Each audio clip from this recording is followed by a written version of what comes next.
새 사람, 또 새로운 이야기를 초대하면 실제로는 어떻게 해야 되지? 입니다. 네. 한 번만 좀 눌러주시겠습니까? 네. 됐습니다. 이제 제가 하면 될 것 같습니다. 아까는 제가 이제 그 창세기 50장 말씀을 드렸는데요. 두 번째 시간은 이제 시편 57편 7절입니다. 57편 7절 이렇습니다. 하나님이여 내 마음이 확정되었고 내 마음이 확정되었사오니 내가 노래하고 내가 찬송하리이다 라는 성경 구절입니다. 이제 다윗의 시편입니다. 시편은 저렇게 표제라고 해서 그 시가 쓰였을 때의 상황에 대한 설명이 덧붙여져 있는 시편들이 몇 개가 있습니다. 57편도 저런 표제가 있는데요. 57편의 표제는 다윗이 사울을 피하여 굴에 있던 때입니다. 피해 다닐 때, 그때 굴에 있을 때 지었던 시편이라는 것을 알게 해줍니다. 근데 57편 7절 저희가 방금 봤던 그 성경 구절 내 마음이 확정되었고 내 마음이 확정되었사오니라고 말하면서 확정됐다는 것을 반복하고 있습니다. 자, 그런데 이 구절 앞에는 어떤 단어들이 나오냐니까요. 바로 저런 단어들입니다. 재앙, 비방, 창, 화살, 칼, 그물, 웅덩이입니다. 그럴 수밖에 없죠. 사울을 피해서 도망가고 있고 지금 있는 게 굴 속에 숨어 다니다 보니까 언제 죽을지 모르는 그 급박한 현실 속에서 다윗이 고백하는 단어들, 재앙, 비방, 창과 화살과 칼이 막 그들 눈앞에 있고 언제 그물 속에 언제 웅덩이 속에 빠질지 모르는 그런 상황이었습니다. 자, 그런데 이 상황 가운데 있던 다윗이 하는 바가 뭐냐? 마음을 먹는 겁니다. 네, 저렇게 마음을 먹었다라고 난 다음에 다윗의 입에서 나오는 단어가 완전히 바뀌어버립니다. 만민, 무세계, 하늘, 궁창, 온 세계입니다. 이거 완전히 너무 놀랍습니다. 굴에 있던 사람인데 지금 이 순간을 지금 넘어서 내일을 기약할 수 없는 사람인데 굴에 있던 사람이 무엇을 보냐니까요. 만민과 문나라와 하늘과 궁창과 온 세계를 봅니다. 굉장히 마음 먹게 달렸다라는 말이 여기에도 통한다라는 것을 알 수가 있습니다. 제가 이제 마음 먹는 걸 말씀드린 이유는 뭐냐면 묵상 이렇게 하면 됩니다라는 방법에 대한 것들을 제가 지금 다루는데요. 결국엔 이 방법들 속에서 성도님들께서 딱 하나 붙잡으셔야 될 게 뭐냐? 마음 먹는 겁니다. 마음 먹는 겁니다. 옛날 그 포스터입니다. 쌀이 귀했을 때요. 다 먹었다 방심 말고 남은 밥을 떼어 먹자. 옛날에 이제 이런 거 많이 쓰셨죠. 그래서 옛날에 많이 혼났습니다. 학교에서 밥 먹을 때 집에서도 그렇고 밥들 하나 아낌없이 막 이렇게 먹지 않습니까? 요즘 애들 밥 귀하게 여기지 않는 거 보면 아이 참 왜 저러나 싶은 생각이 들 때가 많이 있습니다. 그런 시대를 살았다 보니까 그런 시대 때 1970년대 중반에 성서유니온에서 했던 수련의 주제입니다. 아침을 잡수셨습니까? 어른들 만나면 아침 드셨어요가 첫 인사인 것처럼 먹고 사는 문제가 중요했던 시대다 보니까 하나님의 말씀도 우리가 밥 한 톨 아낌없이 먹는 것처럼 꼼꼼하게 한 절도 한 단어도 빠짐없이 우리가 하나님 말씀 먹읍시다. 저희로 치면 그거 있죠. 66권 다 편식하지 말고 창세기 출애굽기 잘 읽다가 출애굽기 뒷부분부터 레위기 민수기 신명기 그냥 무시하고 여호수아 건너가지 말고 네, 레위기 민수기 신명기도 생명의 말씀인 줄 알고 남은 밥돌 떼어 먹자라는 저런 권면들을 많이 하셨던 것 같아요. 지금 보시는 이 장면은 바로 이제 성서에서 나오고 있는 그 매성경입니다. 매성경인데요. 매성경 안에 저렇게 되어 있습니다. 왼쪽에는 그 본문을 묵상할 수 있는 여러 이제 도움의 말들이 있고요. 그리고 오른쪽에는 본문이 있습니다. 본문이 있습니다. 그럼 이제 저렇게 이제 딱 매성이 펼쳤을 때 나오는 저 장면들, 저걸 가지고 그럼 내가 어떻게 묵상하고 어떻게 내 삶 속에서 새 이야기가 시작될 수 있도록 할 것인가에 대한 고민인 거죠. 모든 큐티 교재들을 보시면 대한민국에서 나오고 있는 20여 종이 넘는 큐티 교재들은 대부분 큐티 교재 앞에 저렇게 묵상 이렇게 하시면 좋겠습니다라는 어떤 가이드들을 제시하고 있습니다. 매성경도 마찬가지입니다. 그래서 저런 이제 가이드를 제시하고 있습니다. 1번, 2번, 3번 이렇게 해서 이렇게 따라 하시면 어떨까요? 라고 이제 제시해 주는데요. 그걸 제가 이렇게 간략하게 이렇게 그림으로 표현합니다. 이건 제 개인만 강의할 때 쓰는 그림이 아니고 저희 성서유니온에서 다 같이 공용해서 쓰는 묵상에 대한 단계입니다. 그래서 준비하기, 기도하기, 읽기, 묵상하기, 기도하기, 살기입니다. 6가지 단계입니다. 그래서요, 준비하기, 기도하기, 읽기, 묵상하기, 기도하기, 살기입니다. 자, 그런데 1번, 2번은 우리 일상생활 하다가 딱 멈추는 겁니다. 스탑인 거죠. 멈추고 난 다음에 하나님 말씀 안에 머뭅니다. 그게 이제 3번과 4번입니다. 자, 머물고 난 다음에 그냥 그렇게만 계속 있으면 안 됩니다. 교회 안에서만 있을 수 없습니다. 하나님 우리를 부르신 가정으로, 직장으로 우리가 가야 됩니다. 그 이제 나아가는 거죠. 그래서 하나님 이렇게 살게요. 또 그렇게도 우리가 기도한 대로 말씀 인도한 대로 살아 나아가는 것이죠. 자, 그래서 준비하고 기도하고 읽고 묵상하고 기도하고 살아내는 것. 네, 멈추고 머물고 나아가는 겁니다.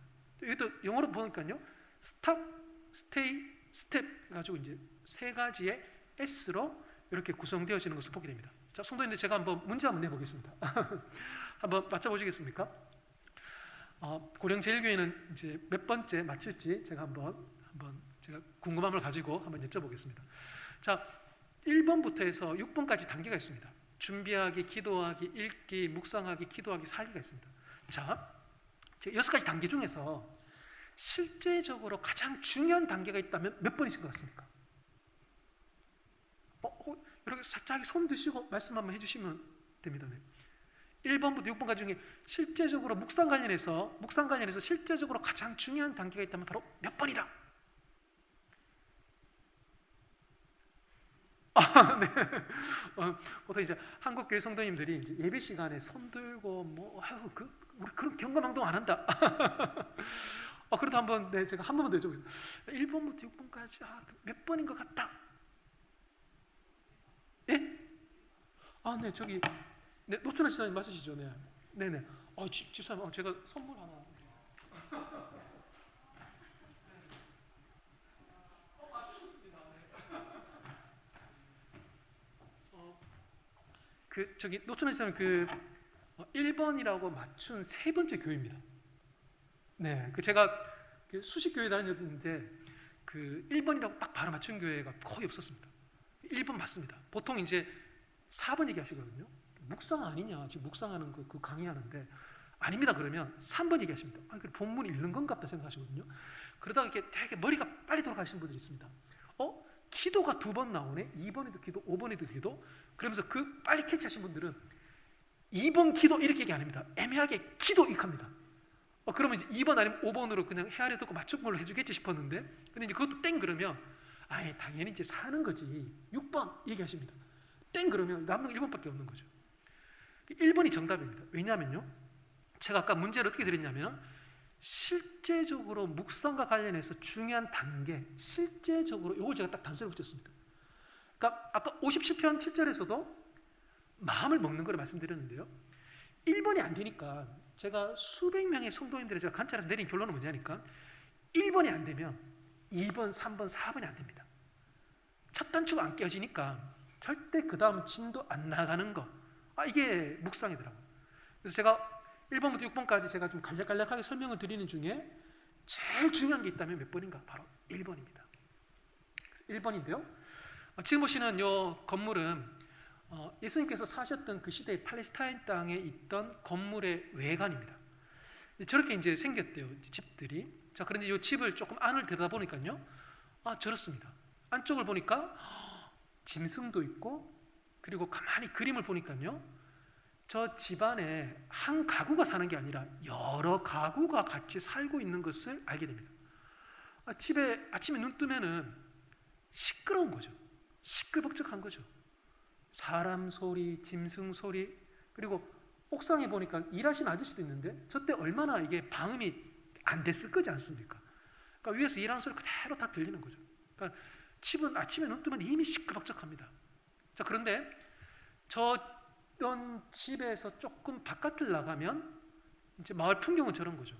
집은 시끌벅적하지만 그러나 집을 나와서 조금만 걸어가면 혼자 조용히 시간을 보낼 수 있는 장소들이 너무너무 많더라라는 것이죠. 그래서 예수님께서도 새벽 아직도 밝기 전에 일어나서 한적한 곳으로 가실 수밖에 없었던 겁니다. 집이 너무 시끄럽거든요. 그래서 한적한 곳도 멀리 있지 않고, 저는 이제 대구 있다 보니까 주암산 기도원 간다 그러면 저희 집에서 한 40-50분 가야 되거든요. 근데 그게 아니라 그냥 집 나가서 조금만 걸어가면 한적한 곳에 가서 기도할 수 있다는 거. 이 장점을 예수님 최대한 활용하셨더라라는 것이죠. 지금 보시는 요 학교는요 폐교가 되어서 지금은 수영관 시설로 바뀌어져 있는 건물입니다.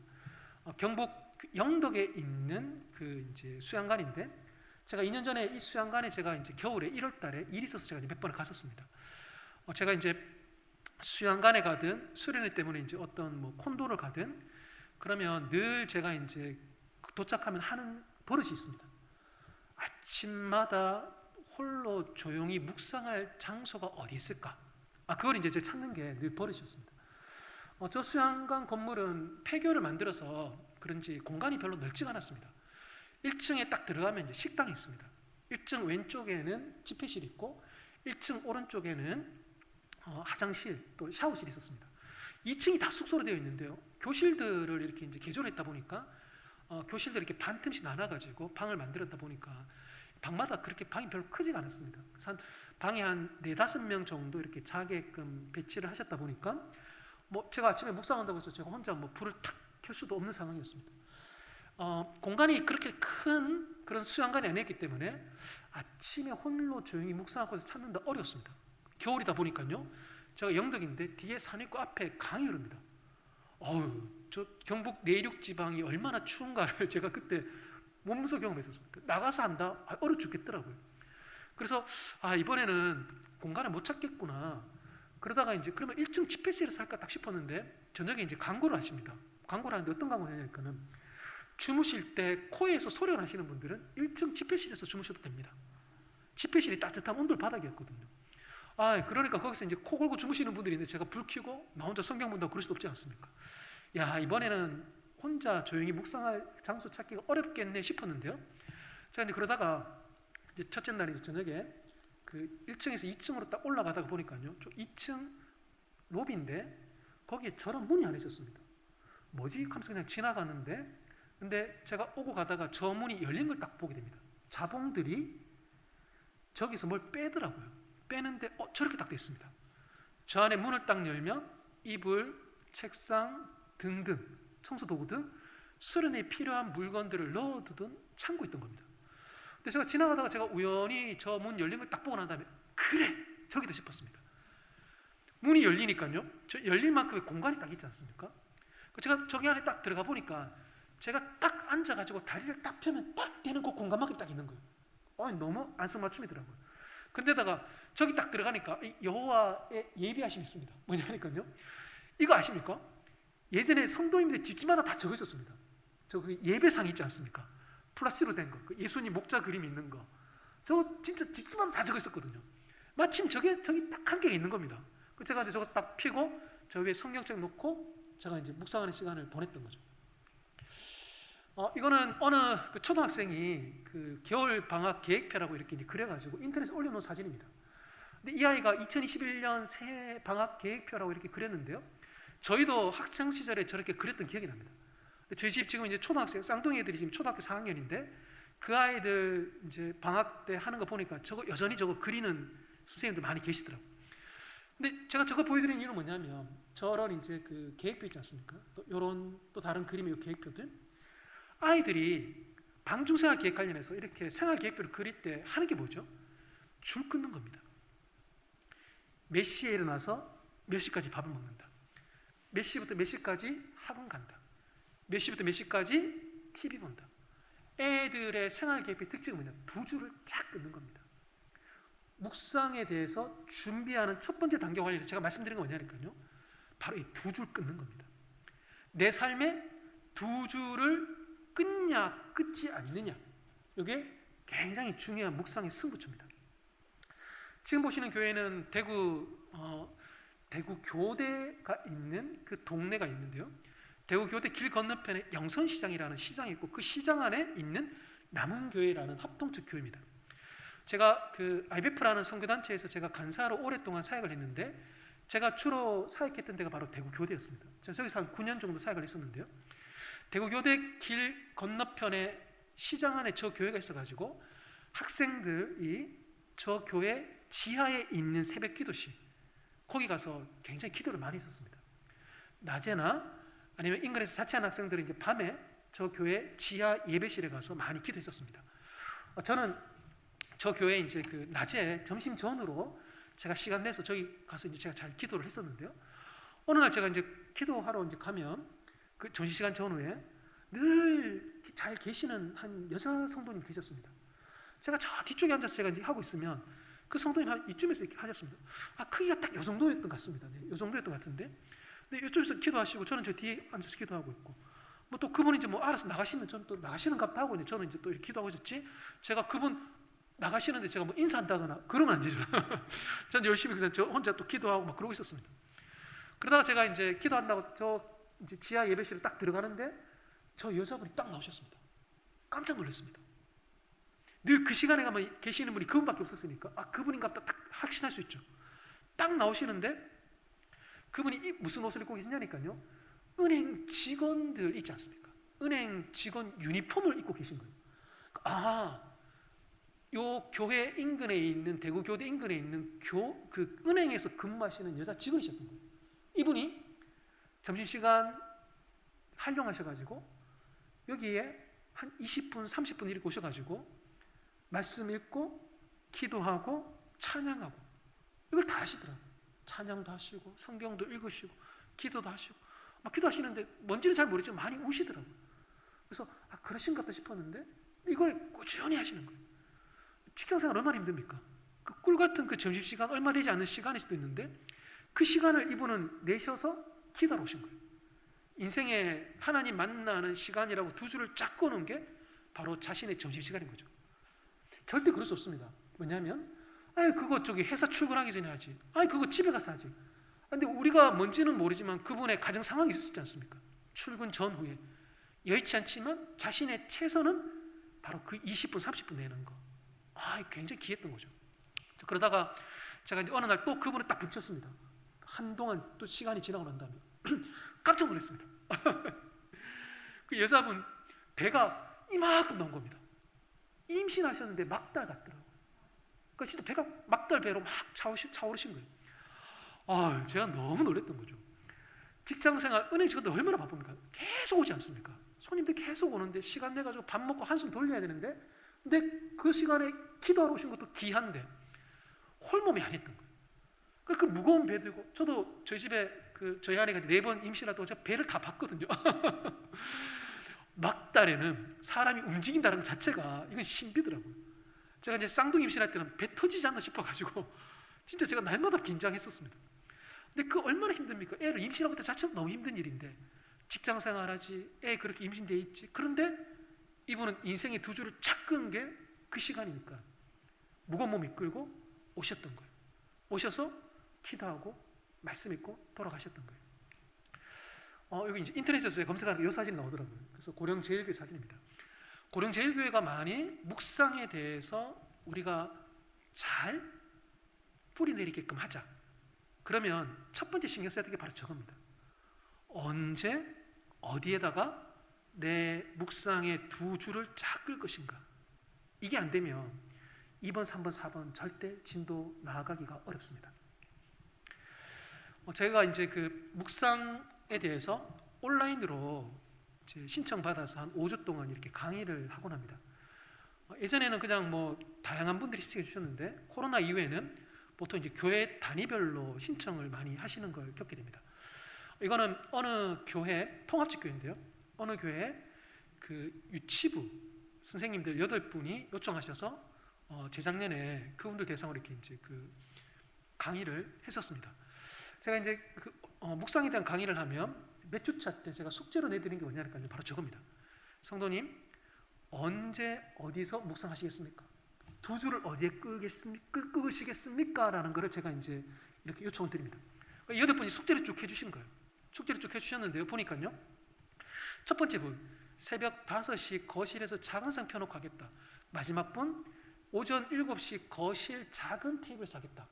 제가 이제 이 교회 성도님들이 이제 저한테 개인적으로 톡을 보내주셨습니다. 같이 있는 그 톡이 아니고 개인적으로 저에게 이제 이 답을 주셨는데요. 제가 쫙 모으고 난 다음에 이제 이분들한테 강의할 때 제가 이제 너무 이제 칭찬해 드렸습니다. 왜냐하면요. 마지막 분 보시면요. 7시 거실에 있는 작은 테이블 사겠다. 이분은요, 거실에 테이블이 2개 있던 거예요.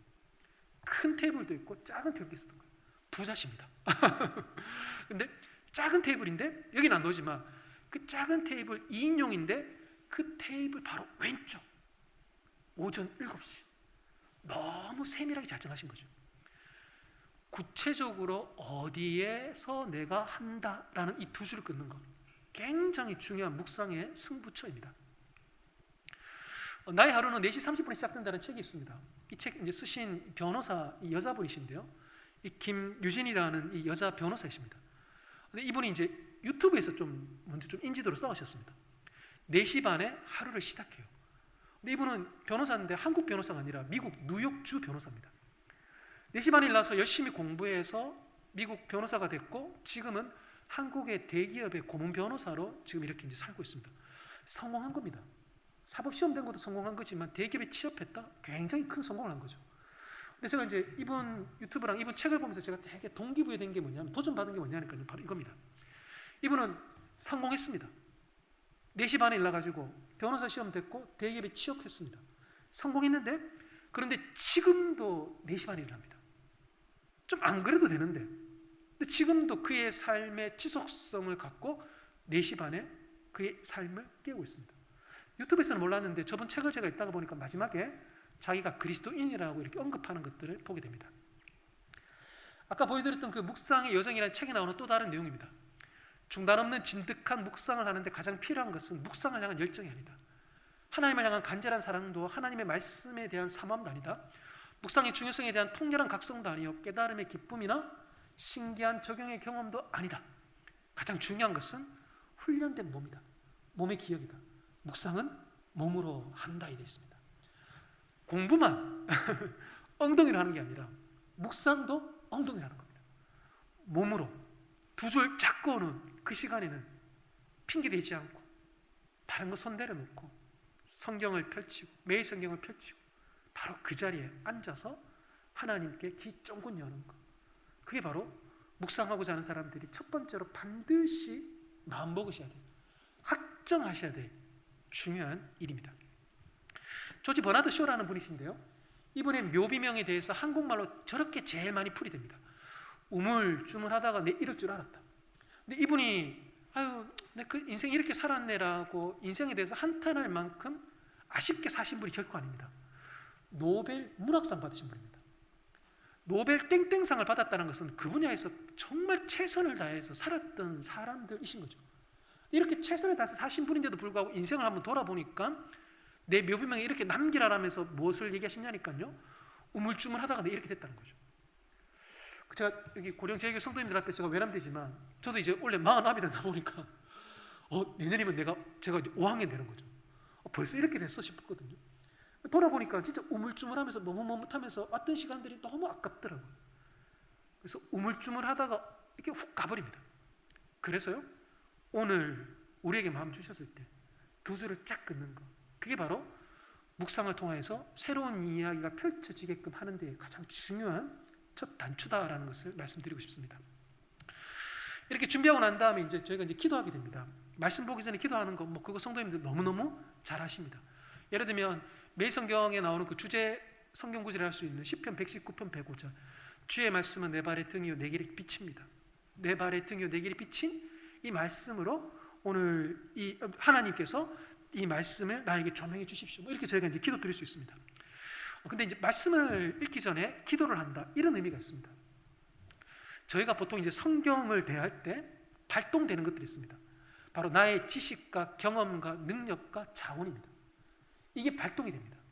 그런데 말씀 읽기 전에 기도한다는 것은 나의 지식과 경험과 능력과 자원으로 이 말씀을 해석하는 것이 아니라 그래서 그렇게 해석하여서 말씀을 제안하고 하나님을 제안하고 이걸 미루고 머뭇머뭇거리면서 우물쭈물하는 것이 아니라 이 하나님의 말씀 속에서 드러난 하나님의 지식과 경험과 능력과 자원으로 내가 살겠다고 하나님의 지식과 경험과 능력과 자원으로 오늘 이 말씀을 내가 보겠다라고 그게 말씀 읽기 전에 기도하는 거죠.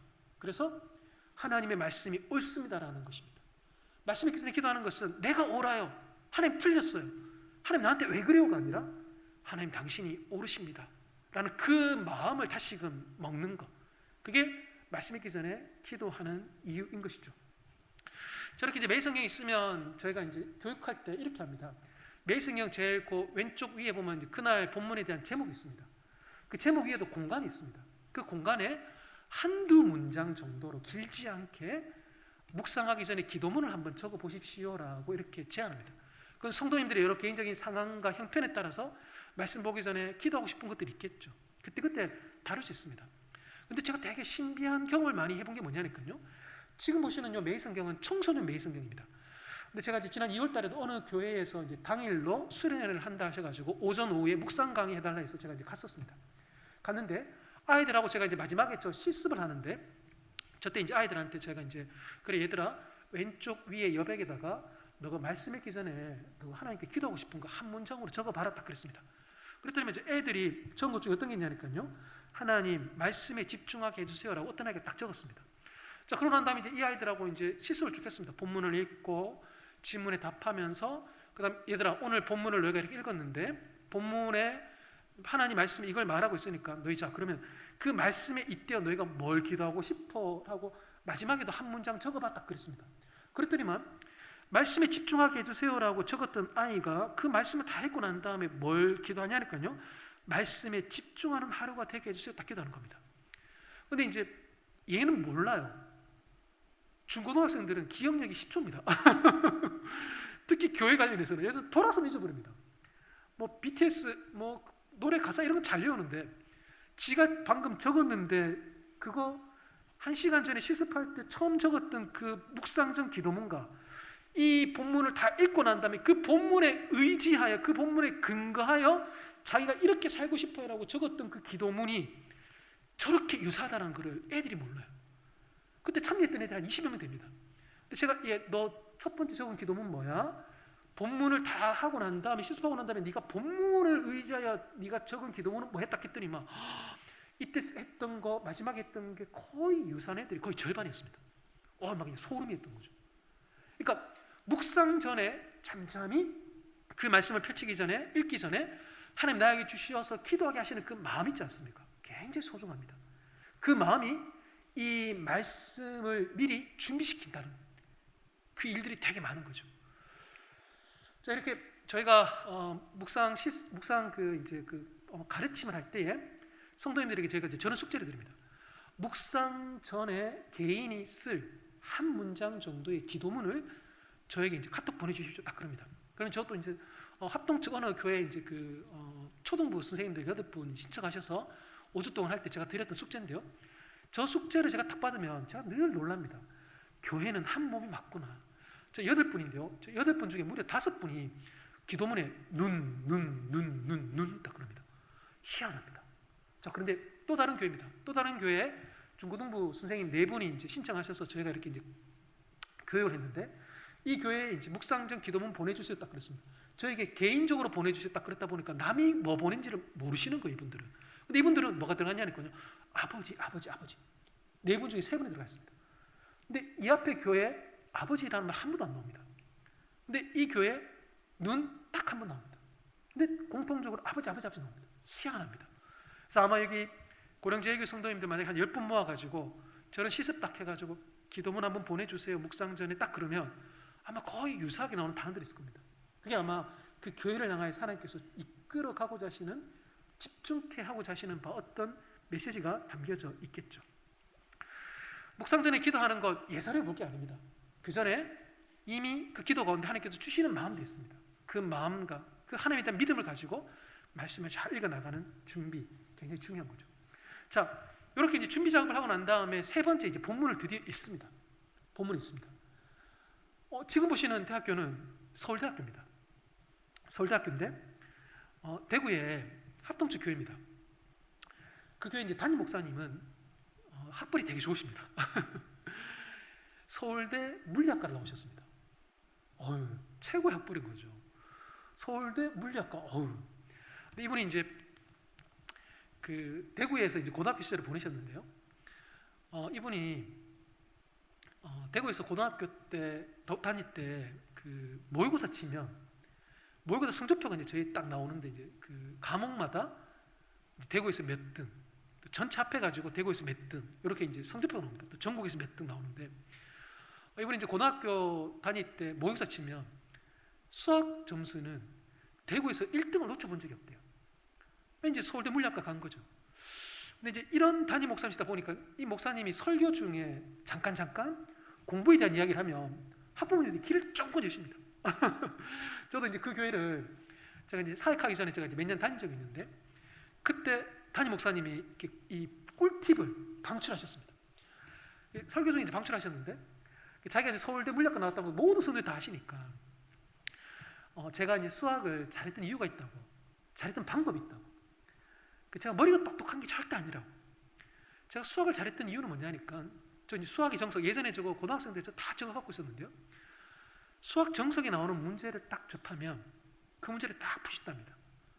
푸는데 처음에 5분이 걸린답니다. 그럼 이 목사님은 그 문제를 푸는데 2분을 딱 설정하는 겁니다.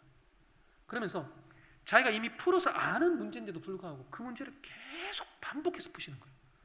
시간을 단축하기 위해서. 또 하나, 시간을 단축할 뿐만 아니라 내 손이 수학 문제를 이제는 완전히 이끌어갈 수 있게끔 하는 거. 무한 반복이었던 거죠. 그분은 신념이 있으십니다. 수학도 반복이라고. 지금 보시는 그림은 구약 성경 11개 나오는 아람의 군대 장관 나아만이 나병을 얻었는데 요단강에 와서 몸을 씻는 장면입니다. 나아만이 나병을 얻었는데 어떡할까 하다가 이스라엘에 가면 용한 선지자가 있다라고 엘리사를 소개받습니다. 그래서 엘리사를 만나러 갔는데 엘리사는 절대 만나주지도 않고 그냥 요단강에 가서 몸을 물로 씻으라고 말을 하니까 나아만이 기분 나빠서 돌아가려고 하다가 여기까지 온 게 어디입니까? 라는 부하들의 겉면으로 이렇게 요단강에서 몸을 씻게 됩니다. 몸을 그냥 7번 씻는 그 단순한 그 반복이 있지 않습니까? 그게 이 사람을 치유했던 겁니다. 순종과 그 순종 속에 나타나는 구체적인 행동인 그 반복이 있지 않습니까? 그게 공부뿐만 아니라 신앙에 있어서도 굉장히 큰 일들을 행해낸다라는 것을 알게 됩니다. 이 사람은 루터입니다. 종교개혁을 일으켰던 사람입니다. 근데 루터는요 이런 말을 합니다. 나는 바울의 그 말씀, 로마서 말씀입니다. 끈덕지게 매달렸고 아주 열렬히 바울이 원하는 것을 알고자 했다. 마침내 하나님의 자비로 밤낮으로 묵상하는 가운데 나는 그 단어들이 나오는 문맥들의 주의를 기울였다. 밤낮으로 묵상하는 가운데 반복했던 겁니다. 말씀을 읽되 말씀을 반복하여 읽으면서 그 로마서 전체 문맥 속에서 이 말씀이 주는 메시지가 무엇인지를 깨달으면서 루터는 어두운 시대에 빛을 던지며 종교개혁을 이루어내었던 것입니다. 저는 지금 3번째 단계 읽기를 하고 있는데요. 읽기 굉장히 중요한 단계인데요. 근데 몇 번 읽어야 되는가? 최소한 3번 읽으십시오라고 저희가 권면해 드립니다. 첫 번째는 소리내어 읽는 것이고, 두 번째는 밑줄을 끄면서 읽는 것이고, 세 번째는 질문에 답을 하면서 읽으십시오라고 이렇게 저희가 권해드립니다. 자, 그러면 각각 이유가 뭔가? 소리내어 읽는다라는 거, 이거 히브리어 성경에 하가라는 단어가 있습니다. 이 단어의 뜻은 뭐냐니까요, 작은 소리로 읊조리는 겁니다. 아까 시편 77편에서 나왔던 것처럼 작은 소리로 읊조리는 것, 그게 바로 하가입니다. 집사님, 오늘 묵상하셨습니까? 제가 만약 그렇게 여쭈면 상당수 많은 집사님들은 아이고 오늘 목사님 내가 성경을 깊이 못 봤네요. 내가 오늘 뭐 한 서너 번 읽긴 읽었지만 내가 그 말씀 가지고 내가 어떻게 적용해야 될지까지는 내가 못 갔어요. 그러시는데요. 그게 바로 묵상한 겁니다. 묵상의 원어적인 뜻은 뭔가? 본문을 반복하여 소리내어 읽는 겁니다. 3번, 4번, 5번 읽었다. 너무 잘하신 겁니다. 묵상 진짜 잘하시는 분들 누구냐니까요. 목사님 나 잘 몰라요. 그런데 나 오늘 잘 몰라서 본문 4번 읽었고 5번 읽는 중에 이 구절이 보였어요. 그분들이 진짜 묵상 잘하시는 분들입니다. 자, 이러고 난 다음에 이제 2번째 읽을 때는 밑줄 끄면서 읽으라고 얘기합니다. 지금 저 큐티책은 청소년 매일 성경인데요. 김해에 있는 어느 여자 고등학생이 저랑 같이 이런저런 프로그램 할 때 자기 큐티책 보내준 겁니다. 얘는 국어책 공부하듯이 이렇게 막 하는 거죠. 밑줄 긋고 별표 치고 그 다음에 한 번 읽었다, 2번 읽었다, 3번 읽었다, 이걸 이제 표시를 다 하는 겁니다. 기특하게 시키지도 않았는데 자기 나름으로 이 본문의 제목까지 답니다. 굉장히 능동적으로 묵상하고 있는 아이였던 거죠. 자, 이렇게 이제 막 밑줄 끄고 난 다음에 3번째는 뭘 하는가? 바로 질문에 답하는 겁니다. 질문인데요. 무슨 질문인가? 그거 이따가 말씀드리겠습니다. 두 가지 질문입니다. 첫 번째는 하나님은 누구신가이고요. 두 번째는 그러면 그 하나님이 우리에게 가지시는 기대는 뭐지? 이 두 가지 질문에 반응하면서 묵상하는 것. 이게 매일성이 가지고 있는 독특성입니다. 그래서 이렇게 3번 소리내어 밑줄 끄며 질문에 답하면서 읽는 건 왜 그런가? 저것 때문이죠. 다 먹었다 방심 말고. 그렇지 않습니까? 저희가 설교 듣는데 갑자기 아브라함 나온다? 다윗 나온다? 에이, 다 아는데. 베드로 나온다? 에이, 다 아는데. 복음서, 저희가 어디 모르는 구절 어디 있습니까? 다 압니다. 성도님들 신앙생활 10년, 20년 하다 보면 성경 모르는 데 어디 있습니까? 다 압니다. 대충 레파토리 안다. 그런데요, 그 알미 진정으로 내가 말씀을 대하여 수고로이 시간을 내어 묵상하며 내가 먹었던 것인가? 아니죠. 성경 66권 중에 우리가 놓치고 있는 밥톨들이 너무너무 많습니다. 김범준이라는 자기개발서 쓰시는 분인데요, 저 책이 중요한 건 아닙니다. 근데 저 책에서도 이렇게 딱 얘기합니다. 3번 읽는 거. 일반 서적에 대해서 책을 권하는 사람들도 반복해서 읽는 게 너무 중요하다고 하는 거예요. 한 번 읽고, 2번 읽고, 3번 읽고 반복할수록 깊이를 더한다는 겁니다. 이 사람은 그 프로게이머입니다. 게임하는 친구입니다.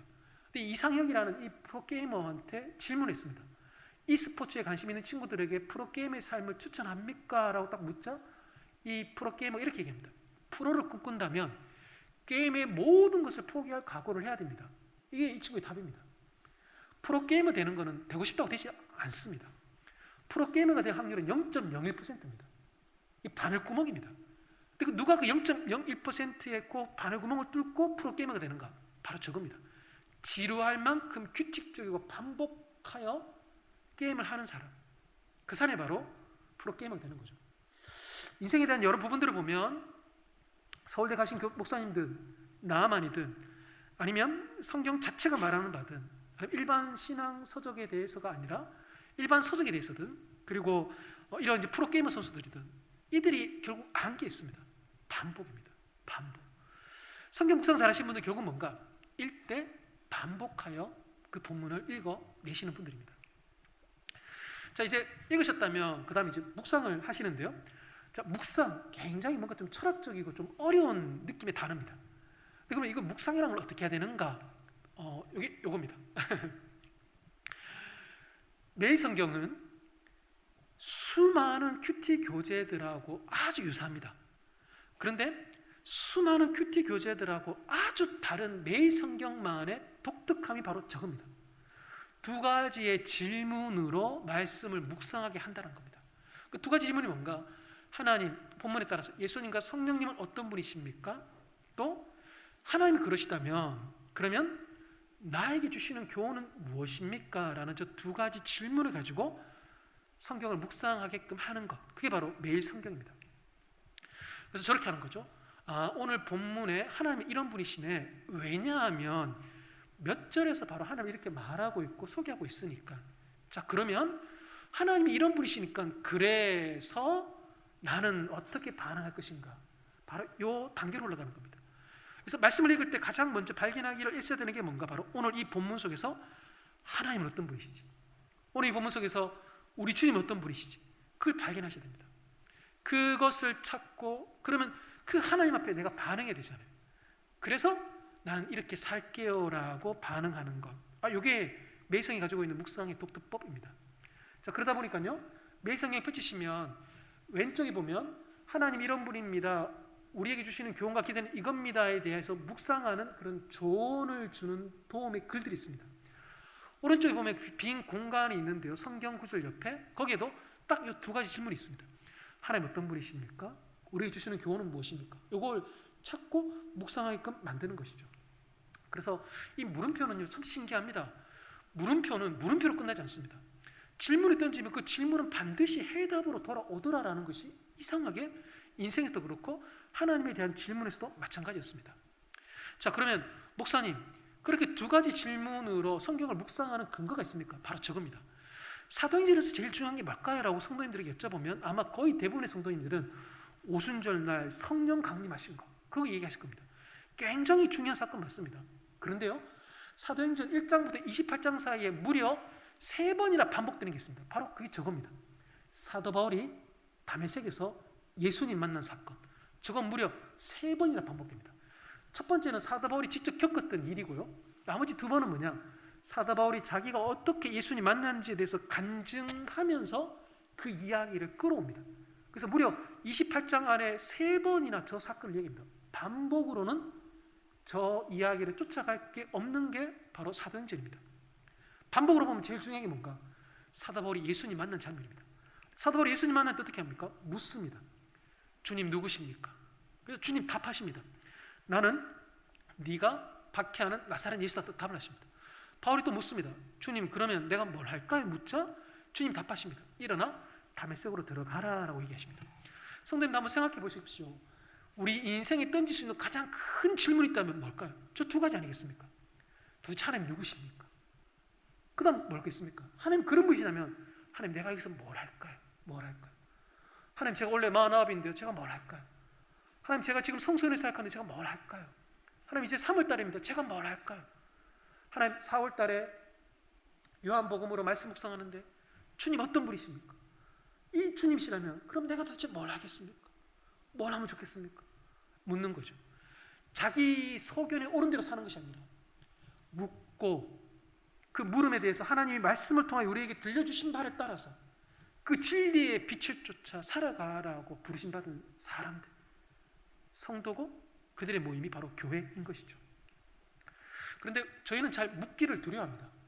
지금 보시는 저 사도행전 28장에 나오는 저 성경 구절은 원래는 이사야서에 나오는 성경 구절입니다. 저 이사야서에 나오는 성경 구절을 예수님이 인용하셨습니다. 그리고 사도 바울도 저 구절을 사도행전 28장에서 이야기합니다. 저 이사야서에 처음 나오는 저 구절은 이렇습니다. 이 백성이 가서 말하기를 너희가 듣기는 들어도 도무지 깨닫지 못하고 보기는 보아도 도무지 알지 못하는도다. 이 백성들의 마음이 우둔하여져서 그 귀로는 둔하게 듣고 그 눈은 감았으니 이는 눈으로 보고 귀로 듣고 마음으로 깨달아 돌아오면 내가 고쳐줄 감이라. 묻기가 두려운 이유는 뭐냐니까요. 질문하면 답이 온다는 것을 너무 사람들이 잘 알기 때문입니다. 답을 알면 바뀌어야 되거든요. 생각이 바뀌고 태도가 바뀌고 내가 다른 사람을 대하는 그 자세가 바뀌어야 됩니다. 바뀌기를 원치 않다 보니까 사람들이 질문하지 않습니다. 그러니까요, 질문은 대단한 용기입니다. 내 삶을 지금처럼 살 수 없다는 그 용기 속에서 던지는 질문, 굉장히 위대한 용기가 그 안에 담겨져 있는 것이죠. 그래서요, 교회는 이런 데입니다. 손쉬운 대답으로 신비를 걷어내버리는 곳이 아니라 신비를 신비의 영역으로 남겨두기 위해서 존재하는 것이 교회입니다. 참된 교회는 대답보다는 더 많은 질문을 하게끔 하고 해답보다는 더 넓은 신비와 여백으로 사람을 이끌고 설명보다는 경의를 구하는 그 그리스도인들이 되기를 서로 건면하는 것, 그게 바로 교회입니다. 지금 요 기호 있지 않습니까? 물음표와 느낌표 합해진 거, 저거 인터러빙이라고 말합니다. 물음표는 독립되지 않습니다. 느낌표, 깨달음을 수반하게 되어 있습니다. 성도님들, 하나님의 신비와 하나님의 여백과 하나님을 향한 경탄으로 살기를 원하십니까? 그러면 질문하셔야 됩니다. 수많은 것들을 질문하셔야 됩니다. 일상에서 겪는 것들, 내 눈에 보이는 것들, 주변에 있는 무수한 많은 성도인들의 여러 정황들과 기도 제목들 속에서 하나님께 물으셔야 됩니다. 하나님, 당신은 이 상황 속에서 어떤 분이십니까? 그럼 내가 어떻게 하기를 원하십니까? 그게 바로 옛 이야기를 벗어버리고 새로운 이야기로 들어가게 만드는 굉장히 실제적인 방법인 것이죠. 저희가 지금 이제 4번째까지 왔습니다. 이제 5번째하고 6번째 남았습니다. 성도님 지금 대단하십니다. 조시는 분이 없습니다. 네네, 너무너무 대단하십니다. 네. 자, 이제 5번째인데요. 자, 이렇게 말씀을 쭉 읽고 난 다음에 저희가 이제 기도하는 거. 아유, 누가 그거 모르냐? 뭐 다 잘하시는 겁니다. 그래서 말씀을 읽고 난 다음에 기도한다는 건 저거죠. 그때 그곳에 성경에 있던 바로 그 하나님이 지금 여기 내가 살고 있는 2022년 3월 달에 여기도 똑같으신 분이다라는 그 고백입니다. 그때 그곳에 하나님이 지금 여기에 하나님입니다라고 고백하는 것, 그게 바로 말씀 묵상 이후에 우리가 기도하는 의미인 것이죠. 자, 지금 잘 아시는 주기도문입니다. 주기도문에 보면요, 이 내용이 있습니다. 뜻이 하늘에서 이룬 것 같이 땅에서도 이루어지이다. 네, 이게 바로 우리가 말씀 묵상 이후에 기도하는 취지입니다. 하나님, 이 말씀 속에서 본 바 하나님, 이 말씀 속에서 우리에게 주시는 바의 그 교훈, 이 말씀 속에서 있었던 그 영원한 진리 가운데 그 뜻이 이제 오늘 우리의 삶에서도 이 땅에서도 이루어지기를 원합니다라는 그 마음의 갈망, 그게 바로 우리가 말씀 묵상 이후에 기도하는 이유인 것이죠. 아브라함이 본토 친척 아비 집을 떠나 보여줄 땅으로 가라 그랬을 때, 그때 아브라함이 여호와의 말씀을 따라간 것처럼 오늘 나에게 보여주신 이 말씀을 내가 따라가겠습니다라는 그 아브라함과 같은 반응, 그게 묵상 후 기도입니다. 그리고 또 하나, 베드로가 밤이 새도록 수고했지만 피곤한데 참은 것이 없었는데, 그런데 어부의 일에 대해서 비전문가인 예수님이 깊은 데로 가서 그물을 던지라 했을 때, 내 상식과 내 이전의 경력으로는 도저히 이 낮에 깊은 데에 고기가 없음에도 불구하고 말씀에 의지해서 그물을 내려 2배 가득히 채우게 되어졌던 것처럼, 오늘 하나님의 이 말씀이 내 삶의 정황과 내가 원하는 바는 다른 것 같지만, 내 경험과도 분명히 대치되는 것 같지만, 그러나 그 말씀이 분명함으로 이야기하시기에 내 생각은 좀 다르고 내 경험은 다르고, 하나님 여전히 나는 좀 갈등하지만, 그러나 항상 주님을 결정했던 것처럼 오늘 이 말씀에 의지하여 내가 주님을 따를게요, 그 마음을 먹는 겁니다. 그 마음을 다시금 굳건히 갖는 것, 그게 말씀 이후에 기도하는 자리에서 우리 가운데 일어나는 일들인 거죠. 그래서 말씀 묵상하고 난 이후에 기도한다는 건 바로 저겁니다. 저 야구장에 가보면 관중들이 너무너무 많습니다. 그런데요, 말씀 묵상하고 난 이후에 기도한다는 것은 나는 이거와 전혀 상관이 없는, 그냥 누가 잘 신앙생활 하기를 응원하는 정도가 아니라 내가 바로 주자라는 겁니다. 내가 바로 선수라는 겁니다. 나는 저 관중 속에서 그냥 멀찌감치 구경하는 사람이 아니라 나는 바로 그 하나님의 나라의 그 현장 가운데 나는 지금 내가 들어가겠습니다, 내가 선수입니다라는 그 고백인 것이죠. 그래서 저렇게 이제 매성경에 있으면 처음에 왼쪽 위에 묵상하기 전에 한 문장 정도 기도문을 쓰시는 것처럼 묵상 다 하시고 난 다음에 이렇게 막 기도하시지 않습니까? 기도하시는 거 너무 소중합니다. 그런데 그렇게 기도하실 뿐만 아니라 저 매성경 저 여백에다가 어린아이들 큐티 교재부터 시작해가지고 시니어 큐티 교재까지 매성경이 다 적혀 있습니다. 한 줄 기도문 써보세요. 이 본문에 반응하여 하나님 내가 이렇게 할게요 라는 그 한 문장의 고백이 있지 않습니까? 그걸 쓸 것을 늘 권면해 드립니다. 이게요, 한 문장이지만 모이면 굉장히 중요한 영적 일기가 됩니다. 그래서 저런 기도문뿐만 아니라 본문의 제목을 정해보는 것, 오늘 이 본문에서 가장 중요한 단어가 있다면 바로 이거구나, 한 단어를 찾는 것, 그리고 저렇게 기도문을 쓰는 것뿐만 아니라 오늘 이 본문의 가장 내용을 내가 이렇게 한 문장으로 요약해 볼 수 있겠다라는 저런 여러 가지의 반응들로 본문을 정리할 수 있습니다. 실제로 청소년 매성경은 그 청소년 매성경 뒤편에 보면 각각의 본문에 대해서 한 단어로 요약한 것들을 적을 수 있는 란이 있습니다. 굉장히 중요한 영적 흐름과 영적 일기들이 되어지는 것이죠. 자, 이렇게 기도하시고 난 다음에 이제 살아내는 겁니다. 너무너무 중요한 일이지 않습니까? 산다라는 것, 말씀을 묵상하고 난 이후에 산다라는 건 저런 의미가 있겠죠. 너희는 유혹의 욕심을 따라 썩어져가는 구습을 따른 옛사람 이제 벗어버리고, 하나님 나 이제 그렇게 안 살게요. 말씀에 빛이 비춘 바 내 심령이 새롭게 되고 나에게 새로운 마음을 주셨고 하나님을 알게 하셨으니 하나님 따라갈게요. 그래서 하나님처럼 의와 진리의 거룩함으로 지으신 받은 새 사람 새로운 이야기를 살아갈게요 라는 저 마음으로 오늘의 나의 일상들을 살아가는 것이죠. 그래서 이제 문 열고 나와서 실천하는 겁니다. 그리고 어떨 때는 세상 흐름과는 달리 이렇게 넘어가는 겁니다. 그리고 어떨 때는 어둠 속에서 빛을 비추는 행동들로 내가 살아가겠다라고 결단하며 그걸 지켜나가는 겁니다. 근데 저희가 이렇게 말씀 묵상하고 난 이후에 살아간다 했을 때 거의 아마 대부분의 그 적용점들은 사랑이라는 단어 안으로 이렇게 연결될 경우들이 상당히 많습니다. 예수님께서 돌아가시기 전날 밤 제자들에게 저렇게 교훈하십니다. 세 계명을 너에게 주노니 서로 사랑해라. 내가 너희를 사랑한 것 같이 너희도 서로 사랑해라. 너희가 서로 사랑하면 이렇소. 모든 사람이 너희가 내 제자인 줄 알리라라고 말씀하시면서 제자들에게 주시는 메시지 마지막이 뭐냐? 서로 사랑해라라는 겁니다. 자, 그런데 이 유명한 본문 너무 잘하십니다. 그런데 이 13장 34절과 35절 앞과 뒤에 나오는 단어들이 있습니다. 시간을 나타내주는 단어들이 등장합니다. 보니까요, 이 본문 바로 앞에는 예수님께서 지금이라는 이 시간의 현재성을 강조하시고요, 이 말씀하시고 난 이후에는 지금은이라고 얘기하시고, 베드로가 그 상황 속에서 이렇게 끼이는데요, 베드로도 지금은이라는 현재적인 단어들을 언급합니다. 그러니까 현재 시점, 지금 막 이런 배경 속에서, 시간 속에서 예수님 저 말씀 딱 하시는 거죠. 그러니까 미루지 말라는 겁니다. 이 말씀대로 내가 살아가는 일을 머뭇거리지 말고 미루지 말고 바로 지금 행해 나아가는 것. 이게 바로 제가 그 말씀 묵상함으로 삶을 사는 그런 자세인 것이죠. 지금 보시는 이 여자 목사님은 김양재라는 여자 목사님이십니다. 서울의 우리들 교회라는 큐티 교회로 유명한 교회 목사님이십니다.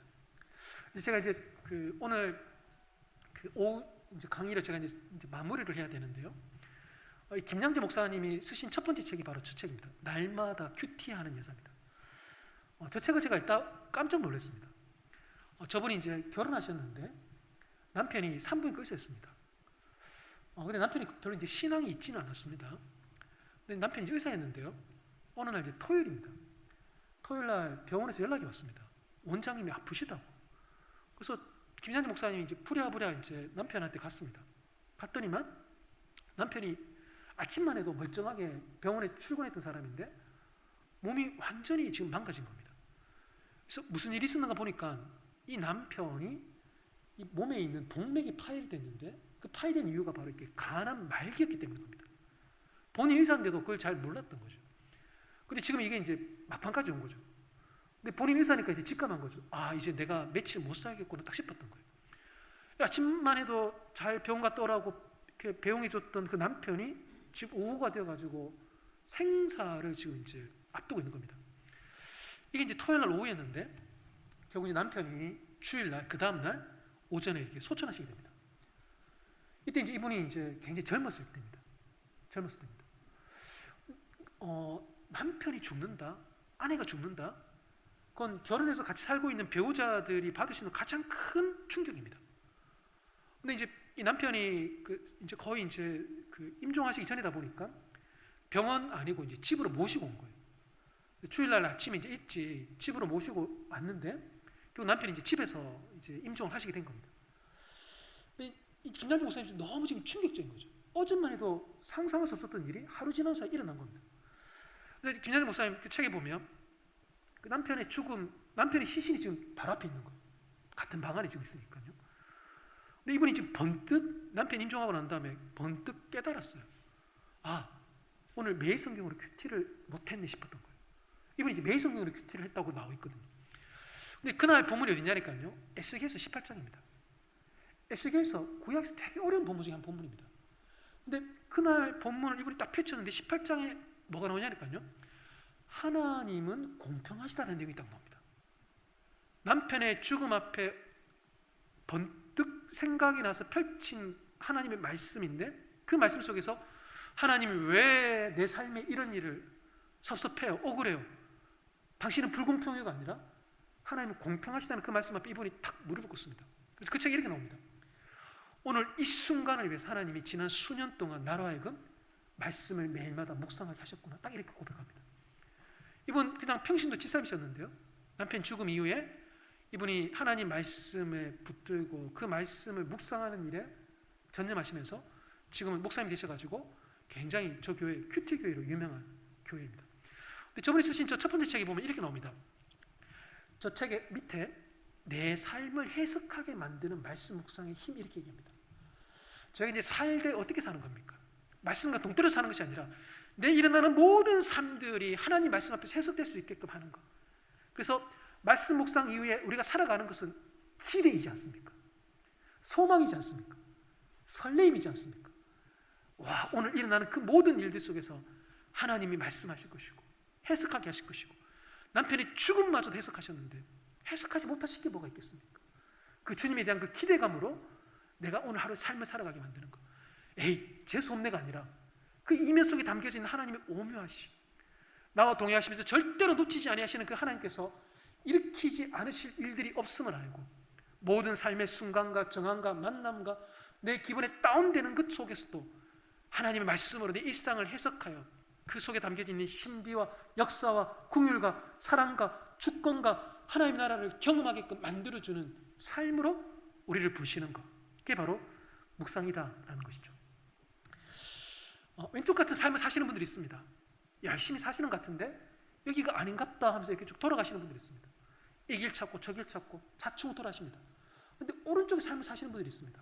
2022년 하나님 주시는 바에 저 길을 따라 한 걸음 한 걸음 천천히지만 뚜벅뚜벅 끝까지 가시는 분들이 있습니다. 차이가 뭡니까? 바로 우리 주의 말씀을 붙들었냐 아니냐 이게죠. 내 소견에 옳은 대로 행하느냐 행하지 않느냐 이거죠.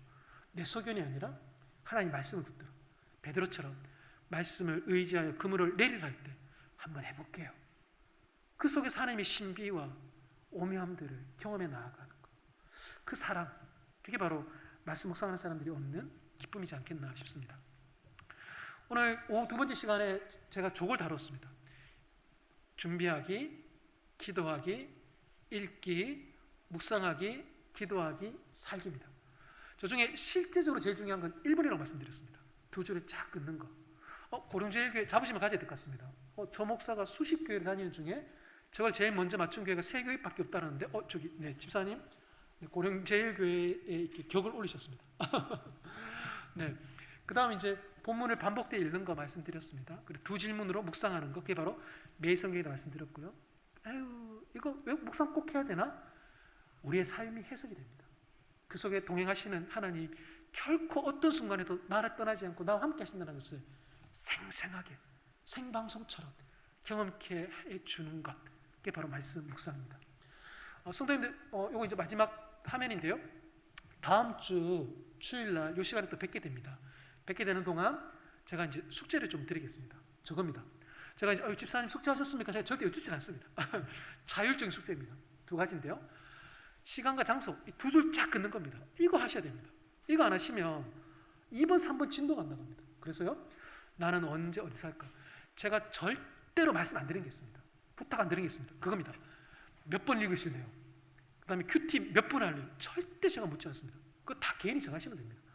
5분이고 10분이고 너무 소중합니다. 거기서부터 출발하면 됩니다. 그러다가 15분 하신 날이 올 것이고 20분 하는 날이 올 것입니다. 일주일에 몇 번 할래요? 절대 묻지 않습니다. 일주일에 한 서너 번 하시다가 그 다음에 또 한 4-5번 할 때도 있고 또 어떨 때 일주일에 2-3번 할 때도 있습니다. 그러나 그가 하나님을 향한 자세와 태도를 결코 놓치지 않고 모든 순간 말씀으로 나아가고 있음을 아는 것, 그걸로 너무 족한 거죠. 그래서 시간과 장소를 정하시는 게 굉장히 중요하고요. 그 다음 또 하나가 있습니다. 묵상은 결국 뭐냐? 본문을 읽는 겁니다. 그래서 왼쪽에 있는 해설들을 읽지 마시고 해설들 그냥 딱 덮어버리십시오. 해설들 무시하고 오른쪽에 있는 그 본문들, 성경 본문들만은 2번, 3번, 4번, 5번 읽어 나가시는 거 권해드리고 싶습니다. 이 숙제 한번 자발적으로 한번 해보시면 좋겠고요. 고령제일교회가 우리 또 담임 목사님하고 또 잘 또 마음 모으셔서 우리 말씀에 반석 위에 든든히 세워지시는 교회, 그리고 또 성도님 되시면 좋겠습니다. 기도하겠습니다. 하나님 아버지, 고령제일교회 귀한 성도인들과 함께 2시간에 걸쳐서 묵상이 무엇인지, 묵상을 어떻게 하면 좋은지에 대해서 나누었습니다. 귀한 성도님들 또 들으시는 중에 하나님 주시는 마음이 있을 거라 생각이 듭니다. 그 마음 미루지 말고 오늘 실천해 내게끔 도와주시고 하나님의 말씀을 성도님들이 붙드실 때에 우리의 삶에 찾아오시고 함께 동행하시는 하나님의 그 임재와 그 은혜를 가득히 맛보며 기뻐하는 성도님들 되도록 은혜 내려 주시옵소서. 예수님 이름으로 기도드립니다. 아멘. 네, 우리 귀한 강의 감사합니다. 우리